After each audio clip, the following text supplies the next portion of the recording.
ጤና ይስጥልኝ። ይህ ኢትዮ ዴስክ ነው። ሰላምታችን በያላችሁበት ይድረስ እያልን በዕለቱ የተሰሙ ዋና ዋና ጉዳዮችን ወደ እናንተ ይዘን ቀርበናል። ቻናላችንን ላይክ፣ ሼር እና ሰብስክራይብ ታደርጉ ዘንድ እየጋበዝን የዕለቱን ዜናዎች አበይት ነጥቦችን በማስቀደም አሁን እንጀምራለን። ትግራይ ተከባለች። ህወሓት የድረሱልኝ ጥሪ እያሰማ ነው። ህወሓት ለዓለም አቀፉ ማህበረሰብ ጉድ አሰምቷል። ብልጽግናን አደብ አስገዙልን ሲል ተጣርቷል። ህወሓት 4 ኪሎ ላይ ጫና ለመፍጠር ኮማንዶ ከማሰልጠን እስከ ዲፕሎማሲ ድረስ ትግል እያደረገ ነው። በዛሬው ዕለት ደግሞ ጠቅላይ ሚኒስትር አብይ ባለፉት ሳምንታት የወሰዷቸውን እርምጃዎች የሚቃወም መግለጫ አሰራጭቷል። ዝርዝሩን ይዘናል። ሻቢያ ማዕቀቡ እንዲነሳለት ጠየቀ።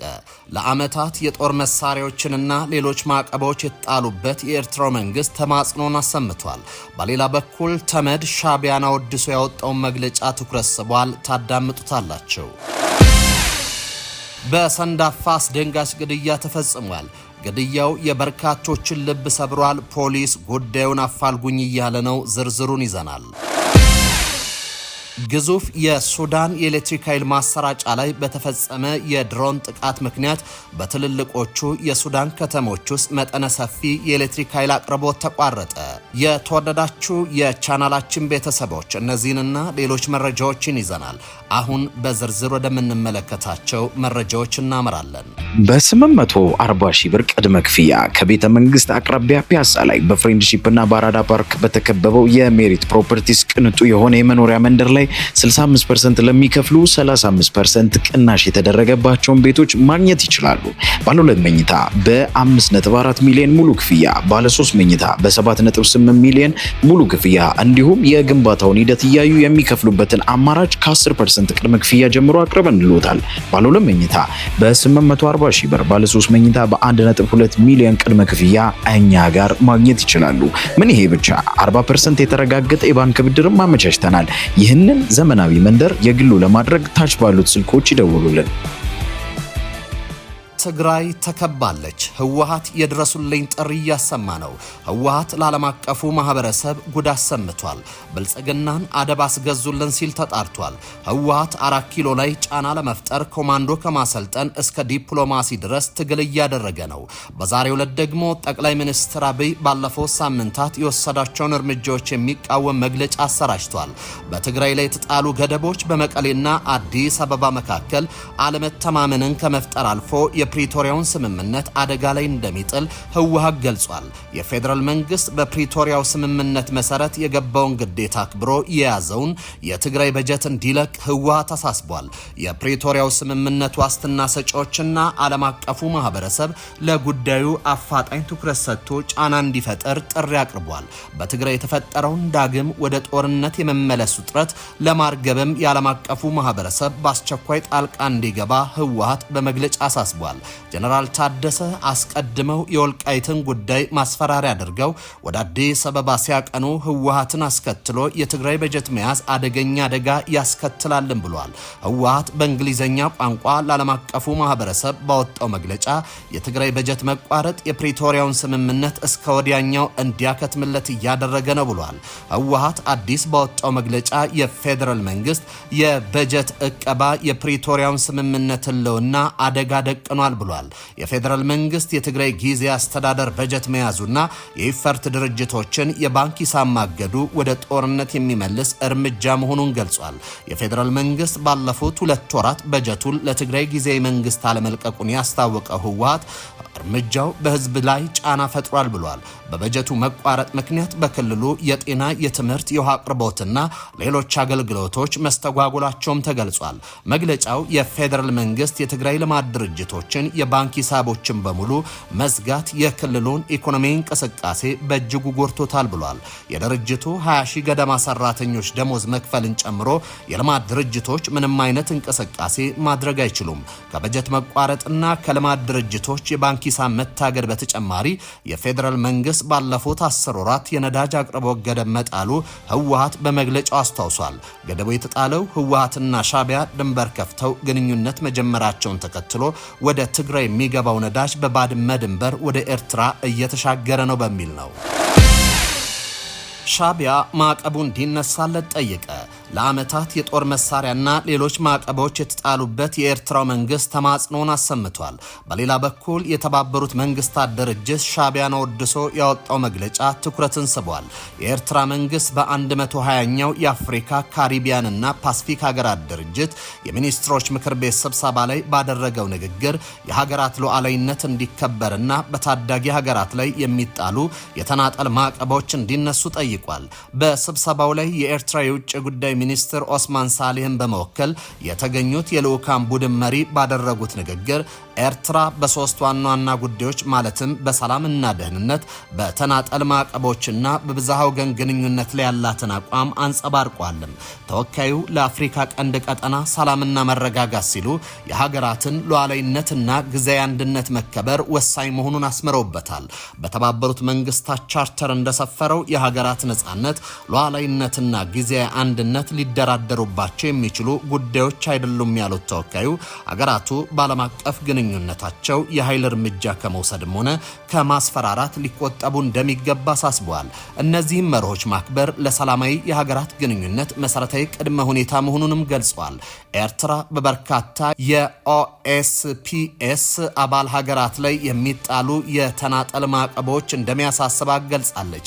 እነዚህ ማዕቀቦች ሀገራቱ የልማትና የአየር ንብረት ፋይናንስ እንዲያገኙ፣ ኢንዱስትሪ እንዳይገነቡና የግሉን ዘርፍ ካፒታል እንዳይጠቀሙ እንቅፋት መሆናቸውን ተወካዩ አስረድቷል። የድርጊት የ2030 የዘላቂ ልማት ግቦችን እውን ለማድረግ የሚደረገውን ጥረት የሚጎዳ ነው ያሉት ተወካዩ ኤርትራና ሌሎች ተጎጂ ሀገራት እነዚህን ኢፍትሐዊ ማዕቀቦች እንዲነሱ ጥሪ እያቀረቡ መሆኑንም ተናግሯል። በመጨረሻም ዓለም አቀፉ ስርዓት ይበልጥ ፍትሐዊ፣ ሁሉን አቀፍና የደቡባዊ ዓለም ሀገራትን ድምፅ የሚሰማ ሆኖ እንዲዋቀር ማሻሻያ እንዲደረጉ ኤርትራ ጠይቃለች። አሁን ያለው ስርዓት እነዚህን ሀገራት ያገለለ መሆኑን የጠቀሱት ተወካዩ ሁሉንም እኩል የሚያስተናግድ ስርዓት መፍጠር እንደሚያስፈልግም አሳስባለች።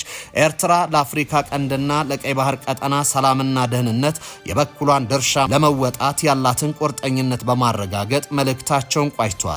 ይህ በእንዲህ እንዳለ የተባበሩት መንግስታት ድርጅት ሻቢያን ወድሶ ያወጣው መግለጫ ትኩረትን ስቧል። የተባበሩት መንግስታት ድርጅት የኢሳያስ አፈወርቂ አስተዳደር በአስቸጋሪ ሁኔታና ያለ ፍርድ ያሰራቸውን ዜጎች በአስቸኳይ ያለምንም ቅድመ ሁኔታ እንዲፈታ አሳስቧል። ኮሚሽኑ የኤርትራ መንግስት ያለ ፍርድ ለረጅም ዓመታት ያሰራቸውን ባለስልጣናት፣ ፖለቲከኞች፣ የሃይማኖት መሪዎች፣ ጋዜጠኞች እና ሌሎች የማህበረሰብ ክፍሎች ከ10 ሺህ በላይ መሆናቸውን አስታውቋል። ኮሚሽኑ ከ10 በላይ በአስቸጋሪ ሁኔታ ውስጥ የሚገኙ እስረኞች አሉ ያለ ሲሆን የኢሳያስ አስተዳደር 20 ዓመት ገደማ የታሰሩ ከ100 በላይ እስረኞች መልቀቁን ተከትሎ ነው።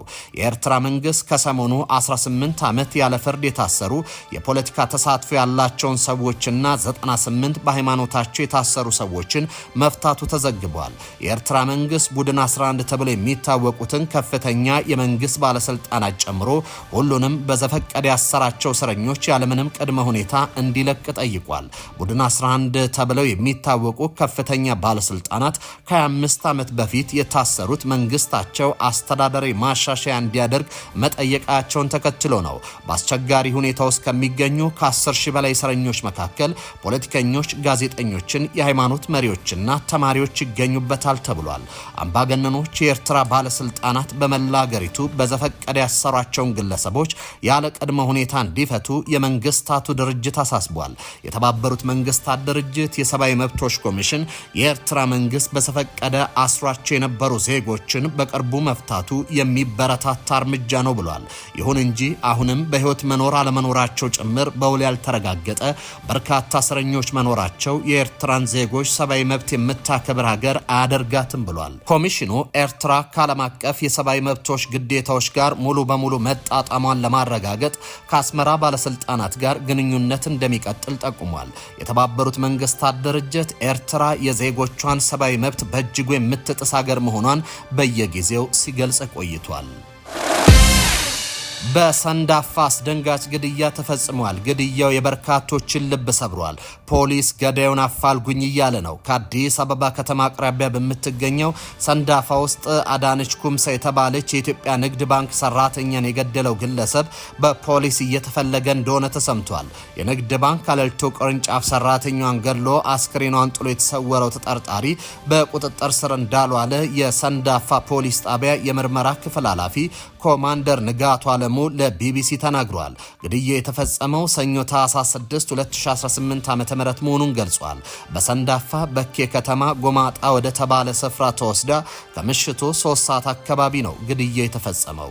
ቢቢሲ ያነጋገራቸው የሟች አዳነች አብሮ አደግና ቤተሰቧን የሚያውቅ አንድ ግለሰብ ተጠርጣሪው ከዚህ ቀደም ወደ ምትሰራበት እየሄደ ሲያስፈራራት እንደነበርም ተናግሯል።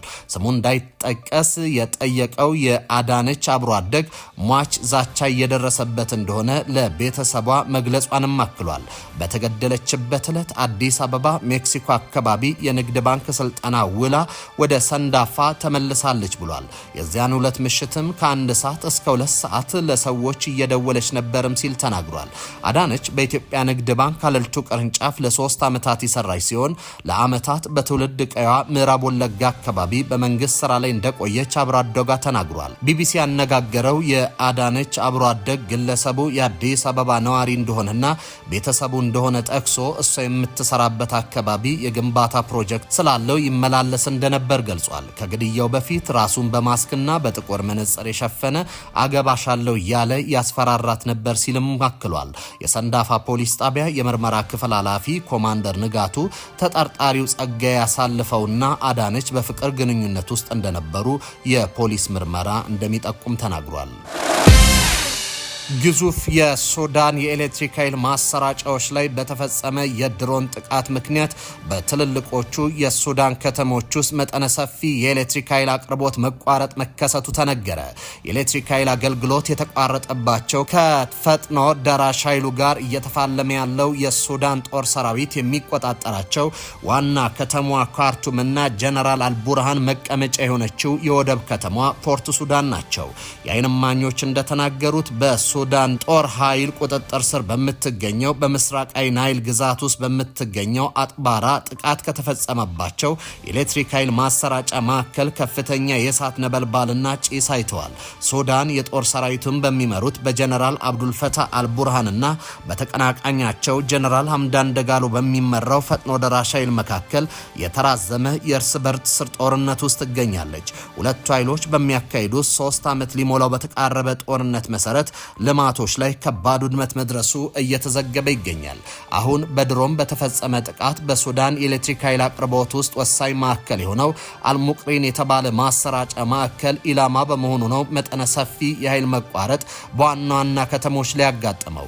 አንድ የሱዳን መንግስት ባለስልጣን ለፈረንሳይ ዜና ወኪል ኤኤፍፒ እንደተናገሩት በኃይል ማሰራጫው ማዕከል ላይ የመጀመሪያው ጥቃት ከተፈጸመ በኋላ እሳቱን ለማጥፋት የሞከሩ 2 ሰዎች ህይወታቸው ያለፈ ሲሆን ሌሎች በርካታ ሰዎች ደግሞ ሁለተኛውን ዙር ጥቃት በተፈጸመበት ጊዜ ጉዳት ደርሶባቸዋል። ጥቃቱ የተፈጸመው ወሳኙ የሱዳን ኤሌክትሪክ ኃይል ማሰራጫ ማዕከል አልሙቅሪን የሚያሰራጨውን የኤሌክትሪክ ኃይል የሚያገኘው ከሀገሪቱ ትልቁ ውሃ የኃይል ማመንጫ ጣቢያ በመሆኑ ነው። የዓለም ትኩረት በምስራቅ አውሮፓና በመካከለኛው ምስራቅ ግጭቶች ላይ ባረፈበት በዚህ ወቅት በቀይ ባህርና በምስራቅ አፍሪካ ቀጠና ድምፅ አልባ ነገር ግን አደገኛ የሆነ የጂኦፖለቲካዊ ሽግግር እየተካሄደ መሆኑን አፍሪካን ሪስክ ኮንትሮል የተሰኘ ተቋም ባወጣው አዲስ የስትራቴጂክ መረጃ ትንታኔ ያሳውቋል። ተቋሙ ይፋ እንዳደረገው ከሆነ የሱዳን የእርስ በርስ ጦርነት፣ የኢትዮጵያና የኤርትራ ውጥረት እንዲሁም እየጨመረ የመጣው የአሜሪካ፣ የሳውዲ አረቢያ፣ የተባበሩት አረብ ኤሚሬቶች፣ የግብፅ፣ የኢራን፣ የሩሲያና የቻይና ጣልቃ ገብነት ካሁን በኋላ እንደ ተናጠል ክስተቶች የሚታዩ አይደለም ይላል። እነዚህ ጉዳዮች በዓለም አቀፍ የንግድ መስመሮች ላይ በወደብ ተደራሽነትና በስትራቴጂያዊ ጥምረት ዙሪያ ወደሚያጠነጥን አንድ ወጥ የሽኩቻ ስርዓት እየተዋዱ መምጣታቸውን የቅርብ ጊዜ ክስተቶች ይህን አደገኛ ሽግግር እንደሚያሳዩ ሪፖርቱ ጠቅሷል። የሳውዲ አረቢያ መንግስት ለዋሽንግተን ባቀረበው ጥሪ የሱዳን ጦርነት እንደ ሩቅ የአፍሪካ ቀውስ ሳይሆን የቀይ ባህር ደህንነት ስጋት ተደርጎ እንዲወሰድና አሜሪካ ጣልቃ እንድትገባ መጠየቁ የለውጡ አንዱ ማሳያ ነው ተብሏል። በተመሳሳይ የኤርትራው ፕሬዝዳንት ኢሳያስ አፈወርቂ በቅርቡ በፖርት ሱዳን ያደረጉት ከፍተኛ ጉብኝት በዚህ ወሳኝ ወቅት ግልጽ የሆነ የፖለቲካ አሰላለፍን ያሳየ ነው ሲል ጥናቱ ገልጿል። በሌላ በኩል ኢትዮጵያ በቀይ ባህር ተደራሽነትና በቀጠናዊ ተጽዕኖ ዙሪያ ካለባት ፍላጎት ጋር ተይዞ ውስጣዊና ውጫዊ ዲፕሎማሲ ጫናዎች እያረፉባት መሆኑን ጠቅሷል። የቀይ ባህር መስመር ከፍተኛ ድርሻ ያለው የዓለም የኮንቴነር ንግድ የሚተላለፍበት በመሆኑ በሱዳን የሚፈጠር ግጭት ወይም በኢትዮጵያ ኤርትራ መካከል የሚፈጠር ስህተት የሚያስከትለው መዘዝ ከአፍሪካ ቀንድ የዘለለ እንደሆነ የአርክ ትንታኔ አመላክቷል። የአሁኑ ውጥረት በዓለም አቀፍ የመርከብ መስመሮች ላይ መስተጓጎልን፣ የኢንሹራንስ ወጪ መጨመርንና የአቅርቦት ሰንሰለት መዘግየትን እያስከተለ ነው። የአርክ ትንታኔ በጥብቅ እንዳስጠነቀቀው ቀጠናው ቀደም ሲል በየመን በሶሪያ እንደታዩ አይነት የውክልና ጦርነት ባህሪያትን ማሳየት ጀምሯል። ይህም የውጭ ኃይሎች የአካባቢውን ተዋንያን በመጠቀም ፍላጎታቸውን የሚያስፈጽሙበት ቀጥተኛ ያልሆነ ድጋፍ የሚሰጡበትና ለረዥም ጊዜ ስትራቴጂያዊ በላይነት የሚፋለሙበት ሂደት ነው። እንዲህ አይነቱ ስርዓት አንዴ ስር ከሰደደ ለመቀልበስ አስቸጋሪና ዋጋ የሚያስከፍል እንደሚሆንም ተጠቁሟል። በመሆኑም ለኢንቨስተሮች፣ ለልማት አጋሮችና ለፖሊሲ አውጪዎች የሚቀጥሉት ከ6 እስከ 18 ወራት ወሳኝ መሆናቸውን የጠቀሰው ሪፖርቱ በቀጠናው የነበረውን የቀድሞ መረጋጋት ታሪክ መሰረት ያደረጉ ውሳኔዎች አሁን እንደማይሰሩ አሳስቧልም። ታዋቂው የቪዲዮ ማጋሪያ መተግበሪያ ቲክቶክ በአሜሪካ ከተደቀነበት የእገዳ አደጋ ለመዳን ሲል የአሜሪካውን የቢዝነስ ዘርፉን ለ3 ግዙፍ የአሜሪካ ኢንቨስተሮች ለመሸጥ ከስምምነት ላይ ደረሰ። ገዢዎቹ ኦራክል፣ ሲልቨር ሌክ እና MGX የተባሉ ኩባንያዎች ናቸው። የስምምነት ተወዳጁ መተግበሪያ በአሜሪካ ምድር ያለምንም ገደብ አገልግሎቱን እንዲቀጥል የሚያስችለው እንደሆነ ተገልጿል። አሶሺየትድ ፕሬስ ያገኘውን የውስጥ ማስታወሻ ዋቢ አድርጎ እንደዘገበው ሽያጩ በመጪው ጥቅምት 22 ይጠናቀቃል ተብሎ ይጠበቃል። በስምምነቱ መሰረት የሚቋቋመው አዲሱ የቲክቶክ ዩኤስ የሽርክና ኩባንያ የባለቤትነት ድርሻ እንደሚከተለው ተዋቅሯል። አዲሱ የባለ ሀብቶች ስብስብ አጠቃላይ 50 በመቶውን ድርሻ ይዛሉ። ከዚህ ውስጥ ኦራክል፣ ሲልቨር ሌክ እና MGX ያንዳንዳቸው 15 በመቶ ድርሻ ይኖራቸዋል። የቲክቶክ እናት ኩባንያ የሆነው የባይት ዳንስ ነባር ባለሀብቶች ተባባሪዎች 30.1 በመቶ ይዛሉ። የቻይናው ኩባንያ ባይት ዳንስ በበኩሉ 19.9 በመቶ ድርሻ ብቻ ይዞ ይቆያል። ይህ ስምምነት የተደረገው የአሜሪካ መንግስት ቲክቶክ ከቻይናው ኩባንያ ቁጥጥር ካልወጣ በብሔራዊ ደህንነት ስጋት ምክንያት ይታገዳል የሚል ህግ ካወጣ በኋላ ነው። የቀድሞ ፕሬዝዳንት ጆ ባይደን የፈረሙት ይህ ህግ መተግበሪያው የአሜሪካውያንን መረጃ ለቻይና መንግስት አሳልፎ ሊሰጥ ይችላል በሚል ስጋት ላይ የተመሰረተ ነበር። በመጀመሪያ የስልጣን ዘመናቸው ቲክቶክን ለማገድ ሞክረው የነበሩ ፕሬዝዳንት ዶናልድ ትራምፕ በ2024 ምርጫ አሸናፊ ሆነው ከተመለሱ በኋላ አቋማቸውን በማለዘብ ለእገዳው የተቀመጠውን የጊዜ ገደብ አራዝመውት ነበር። ትራምፕ ይህን ያደረጉት ቲክቶክ ለምርጫ ድላቸው አስተዋጽኦ ማድረጉን በመጥቀስ ሲሆን ከቻይናው ፕሬዝዳንት ዢ ጂንፒንግ ጋር በመነጋገር ለሽያጩ ፍቃድ ማግኘታቸውንም በቅርቡ ገልጸው ነበር። ትራምፕ ቲክቶክ በአሜሪካ ምርጥ ኩባንያዎችና ባለሀብቶች የሚመራ ይሆናል ሲሉ ተናግረዋል። ለአሜሪካውያን የቲክቶክ ተጠቃሚዎች ይህ ስምምነት ትልቅ እፎይታን ፈጥሯል። የኩባንያው ዋና ስራ አስፈጻሚ ሾው ዚቹ በላኩት ማስታወሻ መተግበሪያው ያለምንም መስተጓጎል አገልግሎቱን እንደሚቀጥል አረጋግጧል። የባለቤትነት ለውጡ ተቋሙ ከአሜሪካ ሕጎችና የደህንነት መስፈርቶች ጋር ተጣጥሞ እንዲቀጥል የሚያስችል ሲሆን ለይዘት ፈጣሪዎችና ለአስተዋቂዎችም ዋስትና እንደሚሰጥ ታምኖበታል። በ840 ሺህ ብር ቅድመ ክፍያ ከቤተ መንግስት አቅራቢያ ፒያሳ ላይ በፍሬንድሺፕ እና በአራዳ ፓርክ በተከበበው የሜሪት ፕሮፐርቲስ ቅንጡ የሆነ የመኖሪያ መንደር ላይ 65% ለሚከፍሉ 35% ቅናሽ የተደረገባቸውን ቤቶች ማግኘት ይችላሉ። ባለ 2 መኝታ በ5.4 ሚሊዮን ሙሉ ክፍያ፣ ባለ 3 መኝታ በ7.8 ሚሊዮን ሙሉ ክፍያ እንዲሁም የግንባታውን ሂደት እያዩ የሚከፍሉበትን አማራጭ ከ10% ቅድመ ክፍያ ጀምሮ አቅርበንልዎታል። ባለ 2 መኝታ በ840 ሺህ ብር ባለ 3 መኝታ በ1.2 ሚሊዮን ቅድመ ክፍያ እኛ ጋር ማግኘት ይችላሉ። ምን ይሄ ብቻ 40% የተረጋገጠ የባንክ ብድርም አመቻችተናል። ይህንን ዘመናዊ መንደር የግሉ ለማድረግ ታች ባሉት ስልኮች ይደውሉልን። የተወደዳችሁና የተከበራችሁ ተመልካቾቻችን ለሰዓቱ የነበሩን ዜናዎች ነበሩ። በያላችሁበት ሰናይ ጊዜ ይሆነላችሁ።